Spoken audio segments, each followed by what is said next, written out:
જય હિન્દ, સ્વાગત છે આપ સૌનું। ગઈકાલે આપણે એક લેક્ચર સિરીઝ સ્ટાર્ટ કરી દીધી છે। જેટલા બી જૂના પેપર છે આપણે સોલ્વ કરાવીશું। એક્ઝામની ડેટ ખૂબ જ નજીક છે, તમને ખ્યાલ હશે 15/3/26। આ ડેટે તમારી એક્ઝામ છે, આના પહેલાં તમારે સંપૂર્ણ સિલેબસ પૂરો થઈ જવું જોઈએ। ચલો સ્ટાર્ટ કરીએ। ઇન્ડક્શન મોટર, ટ્રાન્સફોર્મર, ડિસ્ચાર્જ લેમ્પના ચોક વગેરે સાથે કેપેસિટર લગાડવાનો મુખ્ય હેતુ શું હોય છે? તો પાવર ફેક્ટર ઇમ્પ્રુવમેન્ટ કરવા માટે। ક્લિયર?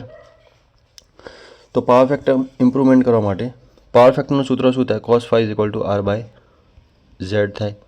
પાવર ફેક્ટરનો એકમ નથી હોતો, એકમ રહિત હોય છે। ક્લિયર? આ વસ્તુ તમે યાદ રાખજો। ચલો નેક્સ્ટ વાત કરીએ। ELCBનું પૂરું નામ જણાવો। તો અર્થ લીકેજ સર્કિટ બ્રેકર। અર્થ લીકેજ સર્કિટ બ્રેકર। ચલો ધ્યાન આપો। MCBનું પૂરું નામ શું થાય? તો મિનિએચર સર્કિટ બ્રેકર। પરીક્ષામાં એમ પૂછાય કે RCCBનું પૂરું નામ શું થાય? તો રેસિડ્યુઅલ કરંટ, જો C ફોર શું થશે? કરંટ, અને R ફોર રેસિડ્યુઅલ, પાછળ સર્કિટ બ્રેકર, બધામાં એવું જ હશે। Residual current circuit breaker. Next વાત કરીએ। MCCB તો શું થશે? આનું full form moulded case circuit breaker. Moulded case circuit breaker. ચલો ફરીથી સમજો। ELCB એટલે અર્થ લીકેજ સર્કિટ બ્રેકર, MCB એટલે મિનિએચર સર્કિટ બ્રેકર। ત્યાર પછી તમે જુઓ RCCB તો રેસિડ્યુઅલ કરંટ સર્કિટ બ્રેકર। ત્યાર પછી MCCB moulded case circuit breaker. Clear? યાદ થઈ ગયું હશે તમને। નેક્સ્ટ વાત કરીએ। AC મોટર દ્વારા માપન કરવામાં આવતી રાશિનું મૂલ્ય તો RMS હશે। RMS તો IRMS બરાબર Im/√2, આ સૂત્ર યાદ રાખજો। અને VRMS બરાબર VM/√2। ક્લિયર થાય છે? ચલો નેક્સ્ટ વાત કરીએ। 66 kV લાઇન શાર્પ ટર્ન લેતી હોય ત્યારે નીચે કયા પ્રકારનું ઇન્સ્યુલેટર વપરાય છે? તો કયા પ્રકારનું ઇન્સ્યુલેટર આવશે? તો સ્ટ્રેન ઇન્સ્યુલેટર। કયું ઇન્સ્યુલેટર આવશે? Strain insulator. નેક્સ્ટ વાત કરીએ। નીચેના પૈકી કઈ ફ્રીક્વન્સી સૌથી લાંબો સમયગાળો હશે? સીધી વસ્તુ છે, 1 હર્ટ્ઝનો સૌથી લાંબો સમયગાળો હશે। વાયરિંગ ઇન્સ્ટોલેશનમાં લીકેજ કરંટ ખાલી જગ્યાના કારણે હોય છે, તો ઇન્સ્યુલેશન ફેલરના કારણે। ઇન્સ્યુલેશન ફેલર થશે ત્યારે શું થશે ભાઈ? વાયરિંગ ઇન્સ્ટોલેશનમાં લીકેજ કરંટ, ઇન્સ્યુલેશન ફેલ થઈ જશે, પંચર થઈ જશે, એના કારણે થાય છે। ઇન્ડક્ટિવ સર્કિટનો પાવર ફેક્ટર તો લેગિંગ હશે। ક્લિયર?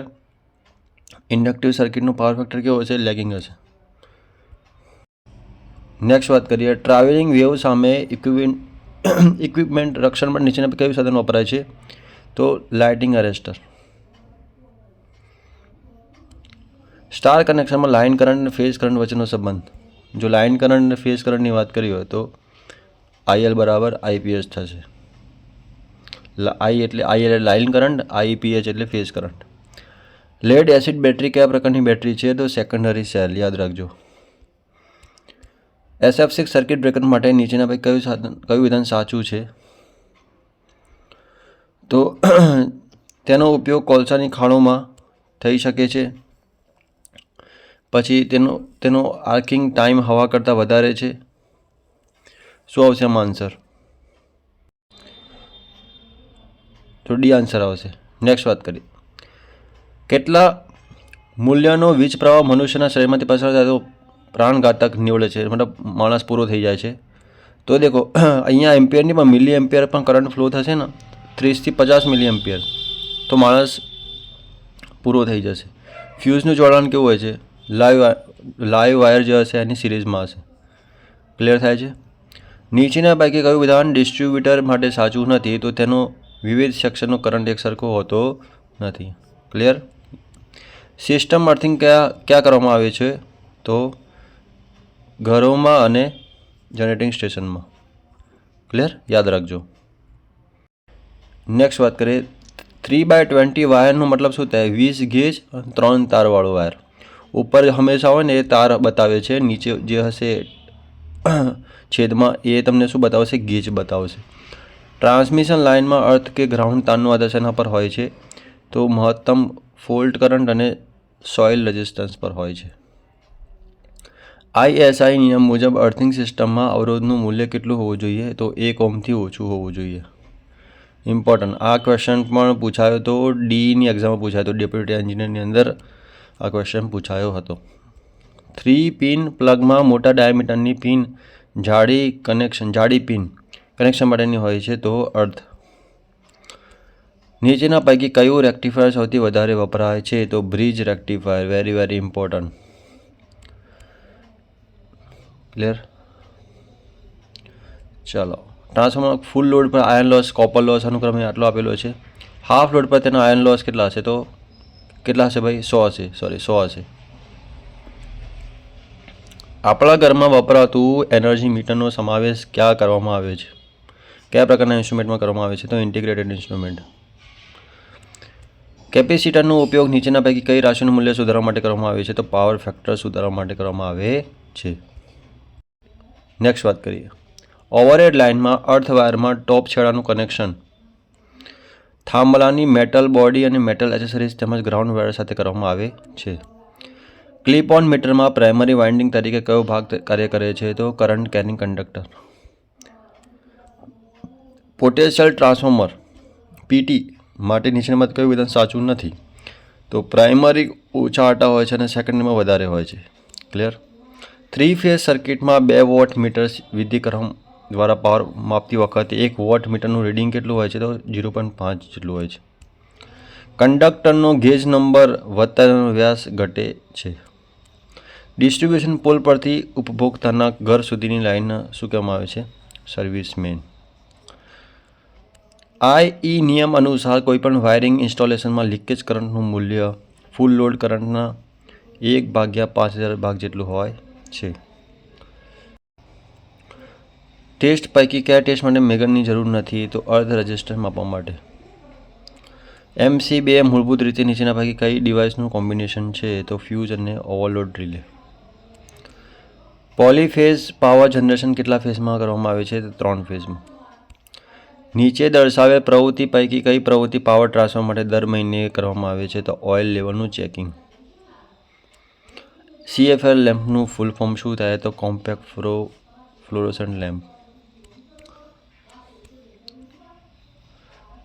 સિમ્બોલ આશાનો સિમ્બોલ છે તો ચેસિસ ગ્રાઉન્ડ માટે C આવશે. જોઈ લો. આપેલી સંખ્યા સિમ્બોલ આ શું બતાવે છે? તો આ ક્લિપ ઓન મીટર બતાવે છે. શું બતાવે છે? Clip on meter. આ શું બતાવે છે ભાઈ? Pin type insulator. આ શાનું છે ચિહ્ન? આ તમને ખ્યાલ હોવું જોઈએ. તો આ એર બ્લાસ્ટ સર્કિટ બ્રેકર છે. સિમ્બોલ શું દર્શાવે છે? તો cell type transformer.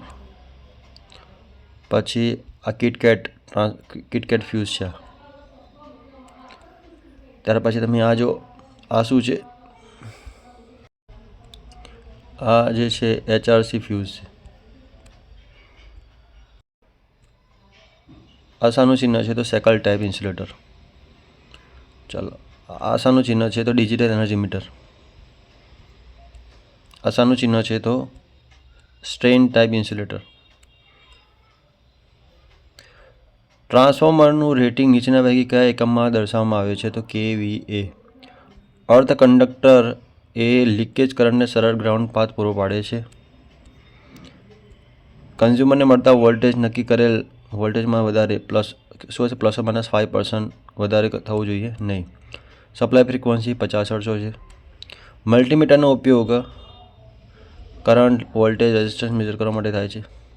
Dielectric strength સારા ટ્રાન્સફોર્મરની 40 kV/mm હોય છે.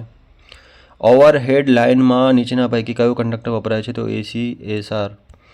લો વોલ્ટેજ ડિસ્ટ્રીબ્યુશન લાઇનના ડેડ એન્ડ માટે નીચેના પૈકી કયા પ્રકારના ઇન્સ્યુલેટરનો ઉપયોગ થાય છે? Shackle type insulator. SI એકમ પદ્ધતિમાં વીજ પ્રવાહ માપવા એકમ કયો છે? તો એમ્પિયર.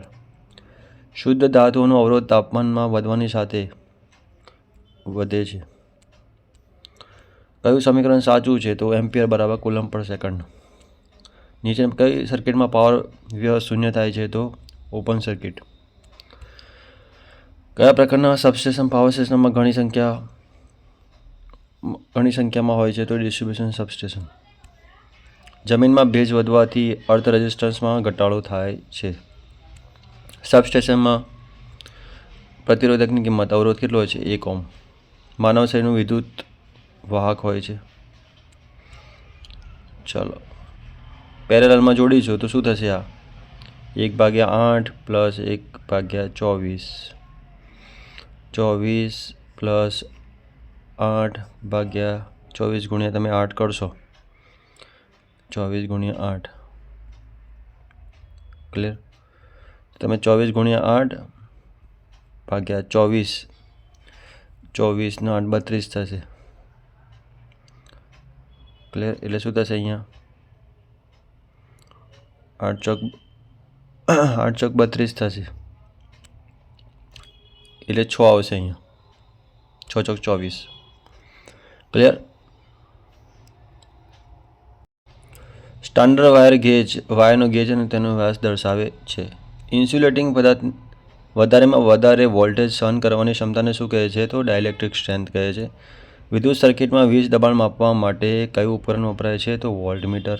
અકસ્માત આપેલ તમામ આવશે. અકસ્માત એ અનિયંત્રિત ઘટના છે, અનિયોજિત ઘટના છે, અનિચ્છનીય ઘટના છે.